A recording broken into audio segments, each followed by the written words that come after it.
రాజ్యమును భోగింతు కావున అర్జున యుద్ధమును చేయ కృతనిశ్చయుడవై లెమ్ము. కర్మణ్యేవాధికారస్తే మా ఫలేషు కదాచన మా కర్మ ఫలహేతుర్భూ మా తే సంగోస్త్వ కర్మణి.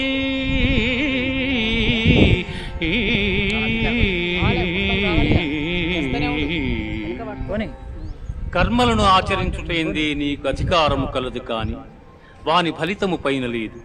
నీవు కర్మఫలమునకు కారణము కారాదు, అట్లని కర్మలను చేయుట మానరాదు.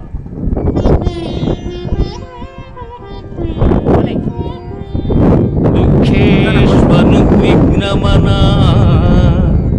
సుఖేషు విగత స్పృహః వీతరాగ భయక్రో